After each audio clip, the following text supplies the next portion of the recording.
গত 5 বছরে দেশে আলু উৎপাদন বেড়েছে প্রায় 15%।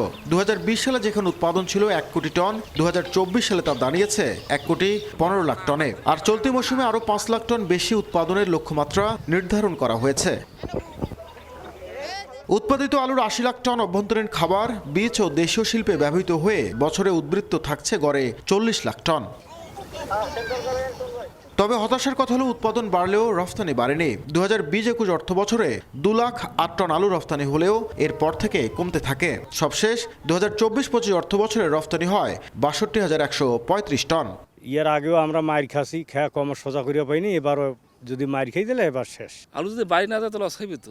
দোনে প্রায় এক দোন মাটির 40,000 টাকা খরচ, এখন বিক্রি করলে যা পাওয়া যাচ্ছে মনে করো 20 থেকে 25,000 টাকা। এই আলুটা যখন কোল্ড স্টোর করবো, কোল্ড স্টোর ভাড়া আছে, যে আবার যাতায়াত ভাড়া আছে, দেখা যাচ্ছে 20-22 টাকা পড়ে যাবে। তাহলে আমরা আলুটা বিক্রি করবো কত করে? আলু যদি বিদেশে যদি পাঠায় সরকার, তাহলে আলুর রপ্তানি চাহিদা বাড়বেই। আলুর সরকার যদি একটা কোনো নির্ধারিত দাম যদি দেয়, সেই দামে অনুযায়ী আমরা আলুটা বিক্রি করার মনতা আশা থাকে। বিকাশ পেমেন্টে 10,000 টাকার বেশি অফার। শপিং চলছে তো।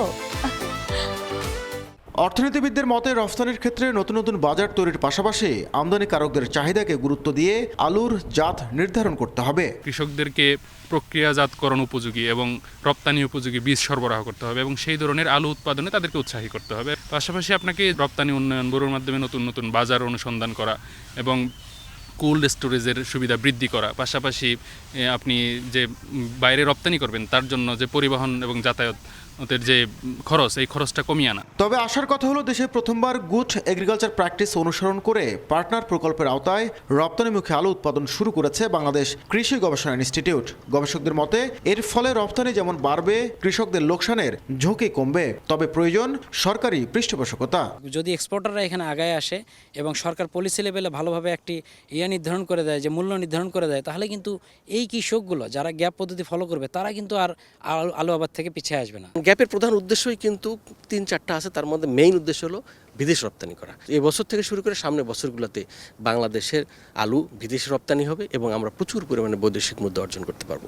বিশেষজ্ঞদের মতে পরিকল্পিত উদ্যোগ ও আন্তর্জাতিক মান নিশ্চিত করে আলু উৎপাদন করা গেলে বিশ্ব বাজারে রপ্তানির বড় সম্ভাবনা তৈরি হবে। নাজমুল ইসলাম নিশাত, সময় সংবাদ, রংপুর।